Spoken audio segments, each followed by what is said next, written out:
Hey guys, welcome to our channel. आज हम start करने वाले हैं चैप्टर 12 एक्सपोनेंट एंड पार्ट्स। तो आज हम इस वाली वीडियो में एक्सरसाइज 12.1 का क्वेश्चन 6 एंड क्वेश्चन 7 जो है इस वाली वीडियो में स्टार्ट करेंगे। तो चलो स्टार्ट करते हैं।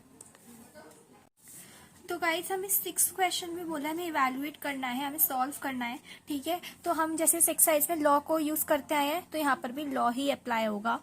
ठीक है, तो देखो हमें जैसे यहाँ पर बोला है कि हमें यहाँ पर इवैल्यूएट करना है, तो यहाँ पर देखो, यहाँ पर हम सबसे पहले क्या करेंगे, ब्रैकेट के वही अंदर वाला सॉल्व करते हैं। हमें ब्रैकेट के बाहर एक और चीज गिवन है, डेट इज -1। जो एक्सपोनेंट है वो हमें नेगेटिव में गिवन है, तो ये तो हो गया ब्रैकेट के बाहर। ठीक है, ब्रैकेट के अंदर हमें फिलहाल ये गिवन है। ठीक है, तो सबसे पहले जो हमें ध्यान देना है वो इसके अंदर ब्रैकेट के अंदर वाले को सॉल्व करने में ध्यान देना है। ठीक है, तो देखो अब यहाँ पर आप देख रहे हो कि यहाँ पर पावर और बेस का कुछ कनेक्शन नहीं बन रहा है, लेकिन हाँ यहाँ पर जो पावर है वो मेरी नेगेटिव में जरूर है। तो सबसे पहले हम उस नेगेटिव एक्सपोनेंट को जो है पॉजिटिव एक्सपोनेंट पे कन्वर्ट करेंगे। तो मैंने आपको लॉ बताया था, अगर बेस डिफरेंट है और जो पावर है वो कॉमन है और जो कि एक नेगेटिव एक्सपोनेंट है, तो उसे पॉजिटिव में करने के लिए बेस को ऊपर नीचे कर दो, उल्टा कर दो, और जो आपकी पावर है वो पॉजिटिव में हो जाएगी। ठीक है, ये वाला लॉ यहाँ पे अप्लाई करेंगे तो वो जो 1/3 है वो हो जाएगा 3/1। ठीक है, पावर जो हो गई वो पॉजिटिव में हो गई, और इसी तरीके से 1/4 का हो जाएगा 4/1, और जो इसकी पावर है वो भी पॉजिटिव में हो गई, और बाहर जो एक्स्ट्रा दे रखा है वो आपको डेट इज -1। तो अब ये हो जाएगा, मैं इसको लिख सकती हूँ 3। ठीक है, 3 की पावर 1 यानी कि 3 1 टाइम ओनली। इसी तरीके से 4। ठीक है, और ये हो जाएगा, बाहर होगा -1, और अंदर वाले को सॉल्व करके आएगा -1, और -1 की अब जो देखो 3 - 1 दैट इज -1। अब बाहर वाले की जो पावर है दैट इज -1। ठीक है, अब मैंने आपको कहा कोई भी आंसर माइनस मतलब पावर में, अगर पावर जो है नेगेटिव में है, नेगेटिव एक्सपोनेंट है, तो आंसर नहीं आएगा। सबसे पहले आप उसे पॉजिटिव में करोगे। तो यहाँ पर कौन सा लॉ अप्लाई होगा, इसे पॉजिटिव में करना है मुझे। अगर बेस की पावर नेगेटिव में है तो बेस को जो है फ्रैक्शन में ले जाओ, नीचे ले जाओ, और जो इसकी पावर है वो जाएगी पॉजिटिव में। ये -1 है, तो -1 की पावर मेरी नेगेटिव में थी, -1 की पावर मेरी प्लस में हो गई, तो 1/-1 ये हो जाएगा -1, and this is your answer. अब नेक्स्ट पार्ट में भी हमें इसी तरीके से करना है। सबसे पहले तो हमें अगर देखें बेस और पावर, तो कोई ऐसी सिमिलैरिटी दोनों में नहीं बन रही है, सब डिफरेंट है। तो अब आप पावर को देखो, तो पावर मेरी नेगेटिव में, सबसे पहले पावर पॉजिटिव में करेंगे। तो जो हमने फर्स्ट वाले पार्ट में लॉ अप्लाई किया था, ये वाला, इसी वाले लॉ को हम नीचे वाले सेकंड पार्ट में भी अप्लाई करेंगे। तो ये हो जाएगा ए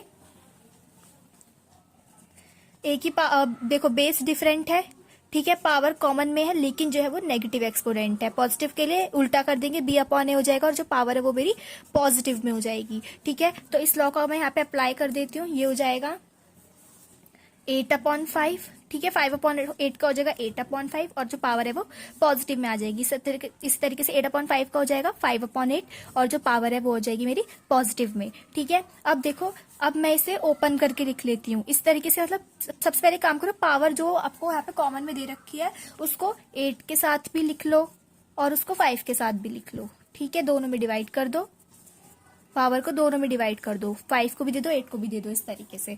अब इसको ओपन करके लिख लो। देखो वैसे काटना इजी होगा, अगर आप कंफर्टेबल हो कि यहाँ से डायरेक्ट काट दो तो वेल एंड गुड, अदरवाइज आप इसे एक्सपेंड करके लिख दो, तो उससे गलतियां नहीं होती हैं। तो देखो इसको मैं 7 टाइम्स लिख देती हूँ,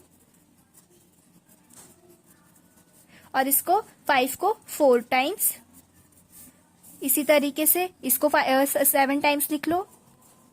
ये 7 टाइम्स आपको गिवन है, और 8 को लिख लो 4 टाइम्स। ठीक है, अब जो आपस में कट रहे हैं उन्हें काट दो, लाइक 1 2 3 4। ये जो 4 8 है ये मेरे नीचे वाले 4 8 से कट हो रहे हैं। इस तरीके जो ऊपर मेरे पास 5 जो 4 टाइम्स मुझे 5 दे रखा है, तो नीचे भी 4 टाइम्स में 5 को काट सकती है। अब देखो ऊपर कितने बचे, ऊपर मेरे पास बचे 8 × 8 और नीचे क्या बचा मेरे पास 5 × 5 × 5। तो इसे मल्टीप्लाई करके आएगा दिस। ओके, ये आएगा आपके पास, and this is your answer. So guys seventh part, अब देखो आपको यहाँ पे सिंप्लीफाई करना है। अब आपको ये दे रखा है t is not equals to 0, इस पे ध्यान मत दो, ये आपको ऐसे कंफ्यूज करने के लिए दे रखा है। आपको इसको मतलब देखना ही नहीं है, आपको बस इसको सॉल्व करने पे ध्यान देना है, ठीक है। अब देखो यहाँ पर भी कुछ ऐसा आपको लग रहा है, कुछ सिमिलर सा, बेस अगर सेम हो या पावर डिफरेंट हो, हाँ है, तो अभी हम नेगेटिव और इन सबको देखेंगे। सबसे पहले आप ये देख लो बेस और पावर आपकी किस तरीके से दे रखी है। तो देखो हमें देख सकते कि मेरी जो बेस है यहाँ t अपॉन टी एक तरीके से आपको दे रखा है। यहाँ पर बेस सेम है मेरा, भले ही पावर डिफरेंट है, ठीक है, टी के टर्म्स में।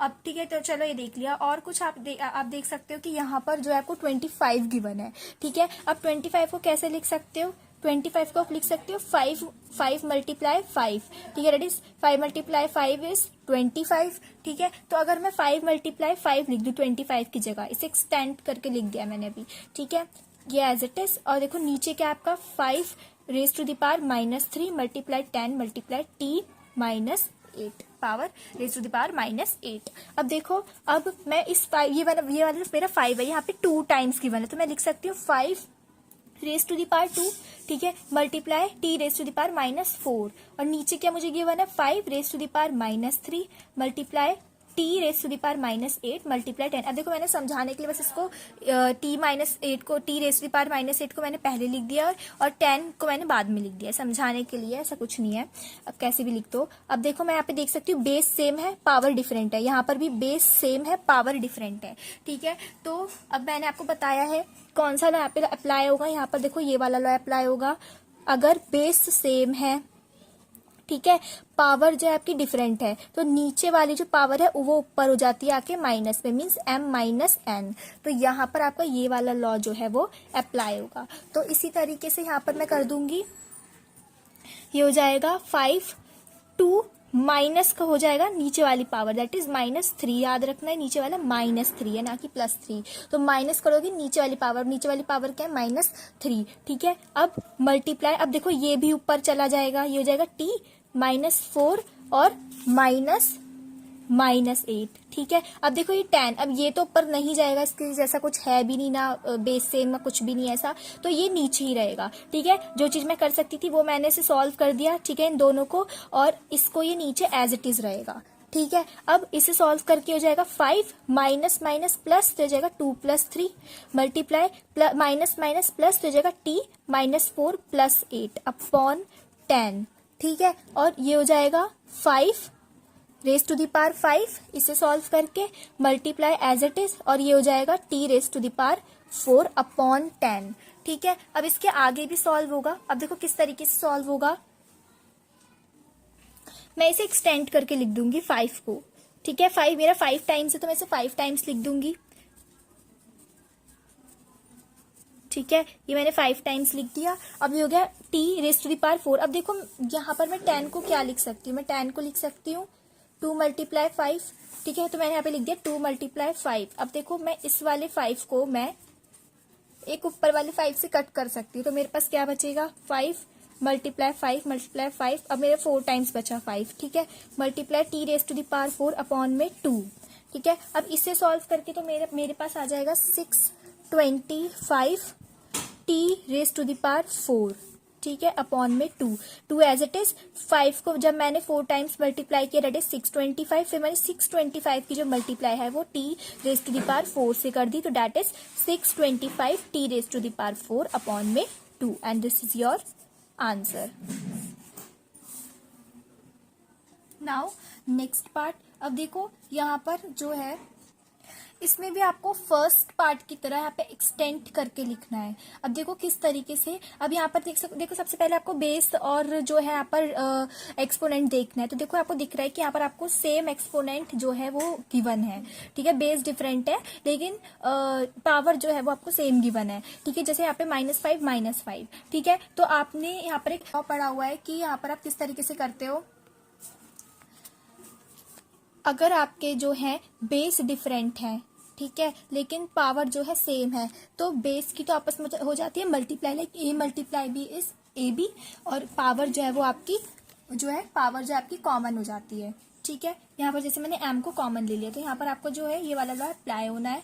और उसके बाद अगर आप यहाँ पे देखो इस वाले लॉ का अप्लाई कर दो, ये हो जाएगा 3 × 10 इज 30 और जो देखो इन दोनों की देखो बेस डिफरेंट है तो बेस मैंने कर दिया आपस में मल्टीप्लाई, पावर जो है वो सेम है तो पावर तो हो जाएंगी मेरी कॉमन। ठीक है, इसी तरीके से आप देखो यहाँ पर नीचे जो है यहाँ पर सेम जो पावर है मैं उसको इसके नीचे लिख दूंगी, -5 यहाँ पर पावर है ना, तो -5 जिसकी पावर है मैं उसको इसके नीचे लिख देती हूँ, जिससे मेरे को आगे आसानी होगी ये देखने में कि बेस सेम है पावर डिफरेंट है जब मैं आगे सॉल्यूशन आगे करूंगी। तो मैंने इसको पहले लिख दिया और इसको मैं बाद में लिख देती हूँ 5⁻⁻7 को। अब देखो अब यहाँ पर जो है इसे तो मैं सॉल्व कर दूंगी, लेकिन इसका क्या होगा। अब देखो 125 का एलसीएम जब मैंने लिया तो मेरे पास हो जाएगा ये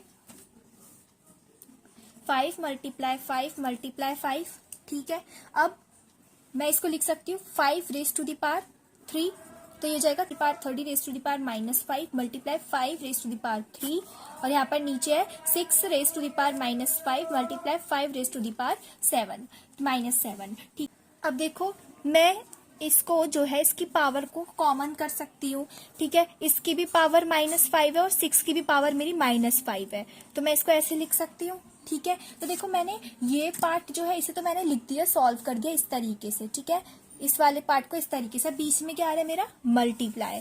ठीक है, अब मुझे देखना है इस वाले पार्ट को, दैट इज 5 की जो मेरी पावर है that is raise to the power 3 and नीचे है 5⁻⁻7। ठीक है, अब देखो मैंने लॉ पढ़ा हुआ है कि यहाँ पर जो है अगर बेस जो है डिफरेंट है और जो मेरे को एक्सपोनेंट गिवन है वो मेरा नेगेटिव में है तो मैं इसको ऊपर नीचे कर देती हूँ और जो मेरा एक्सपोनेंट है वो हो जाता है पॉजिटिव में। तो इसी तरीके से मैं इसे ऊपर नीचे कर दूंगी, ये हो जाएगा मेरा 6/30 और जो मेरी पावर है इससे जो मेरी पावर है वो हो जाएगी पॉजिटिव में, पॉजिटिव एक्सपोनेंट में बदल जाएगी। और यहाँ पर मैं देख सकती हूँ कि यहाँ पर जो मेरी बेस सेम है लेकिन पावर डिफरेंट है, तो मैंने बताया है अगर बेस सेम है पावर जो है वो डिफरेंट है तो नीचे वाली पावर ऊपर आके माइनस हो जाएगी, ये हो जाएगी m-n इस तरीके से। तो ये वाला लॉ यहाँ पर अप्लाई होगा। ठीक है, तो यहाँ पर ये हो जाएगा 5 और देखो नीचे वाली जो पावर है वो माइनस हो जाएगी ऊपर आके।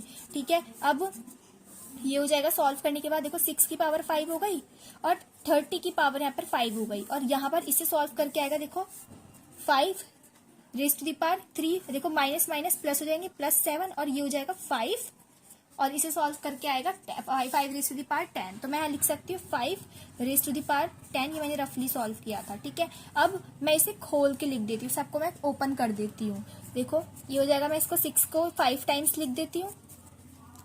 ठीक है, 5 को अभी 10 टाइम्स रहने दो। ठीक है, क्योंकि बहुत लंबा हो जाएगा अगर आप इसे लिखने लगोगे तो काफी बड़ा हो जाएगा, तो इसको 10 टाइम्स ही रहने दो, अभी ऐसे ही लिख दो। और 30 को मैं लिख देती हूँ 5 टाइम्स। ठीक है, अब मैं यहाँ पे लिख सकती हूँ, देखो ये आपस में 6 5 30। ठीक है, ये आपस में 5 टाइम्स कट, ये हो जाएगा इस तरीके से कट। ठीक है, अब देखो ये कितने बार 5 आ गए मेरे, 1 2 3 4 5, यानी कि जो 5 है ये मेरे पास आ गया 5 टाइम्स। तो मैं इसको लिख सकती हूँ, देखो ऊपर क्या बचा मेरे पास 5⁻10 और नीचे क्या बचा मेरे पास दैट इज 5⁻5। 5 टाइम्स है तो मैंने 5⁻5 लिख दिया है। ठीक है, अब देखो अब अगर मैं इसे 10 टाइम्स ओपन कर दूं, ठीक है, अब आप कर लो क्योंकि यहाँ से अगर आप स्टार्ट करोगे तो बहुत लंबा आएगा, यहाँ से आप लिख दो। ठीक है, ये मैं इसे मैं 10 टाइम्स लिख दूंगी। ठीक है, और नीचे वाले को मैं लिख दूंगी 5 टाइम्स। ठीक है, अब देखो ये 5 टाइम्स ऊपर वाले को कट करेगा।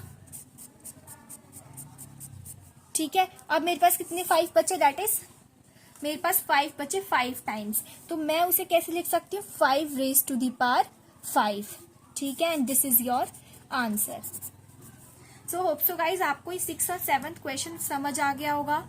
ठीक है, इससे पहले वाली वीडियो में मैं आपको कवर करा चुकी हूँ 1 to 5 क्वेश्चन। ठीक है, तो अगर आपको ये वाला वीडियो मेरे पसंद आए तो मेरी वीडियो को लाइक कर देना, शेयर कर देना, कमेंट कर देना और मेरे चैनल को सब्सक्राइब कर देना, बेल आइकन जरूर प्रेस कर देना। Thank you.